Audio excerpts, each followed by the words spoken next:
வணக்கம் நண்பர்களே. நம்ம மைவி3 எம்டி சக்தி ஆனந்தன் சாருக்கு வார இறுதி நாட்களில் கேஸு விசாரணைக்கு வரும் அப்படிங்கிறது எல்லாருக்குமே முன்னாடியே தெரிஞ்ச விஷயந்தான்.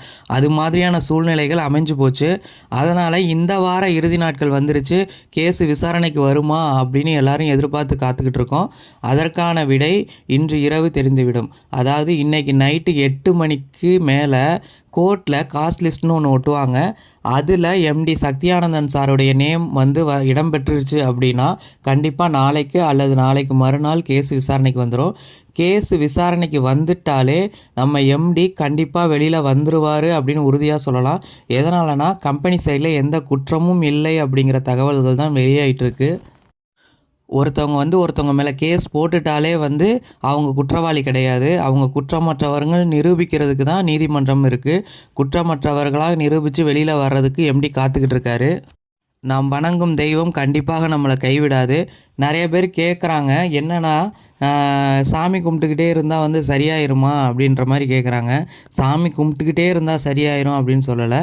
இறை சக்தியை மிஞ்சின சக்தி எதுவுமே இல்லை அப்படின்னு நான் நினைக்கிறேன். அப்படி இல்லாமல் இருந்திருந்தால் இந்த காலகட்டத்திலையும் நல்லா யோசிச்சு பாருங்கள், நல்லா நீங்கள் கண்கூட பாருங்கள், எல்லா கோயில்கள்லேயும் கூட்டம் அந்த அளவுக்கு கூட்டம் தள்ளுது.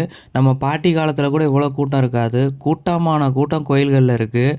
எல்லா சர்ச்சுகள்லேயும் கூட்டமான கூட்டம், எல்லா மசூதிகளிலும் கூட்டமான கூட்டம், தர்காக்கள்லேயும் கூட்டமான கூட்டம். எங்கே கூட்டம் இல்லாமல் இருக்குது? எல்லா கோயில்களும் நிரம்பி வழியுது. அன்னைக்கு கிருத்திகை அன்னைக்கு பழனி போயிருந்து நிற்கக்கூட இடம்ல அந்த அளவுக்கு கூட்டம். இறை சக்தின்னு ஒன்று இல்லைன்னா எதுக்கு இவ்வளோ கூட்டம் சேரப்போகுது? அதனால் என்றுமே நாங்கள் இறைவனை நம்புகிறோம். எங்களை கைவிட மாட்டார். மைவி3 மீண்டு வரும். நான் இன்று காஸ்ட் லிஸ்ட்டில் நேம் வந்துருச்சு அப்படின்னா இந்த வாரம் எம்டிக்கு விசாரணை முடிந்துருச்சு. கேஸ் விசாரணைக்கு வரும் கோர்ட்டில்.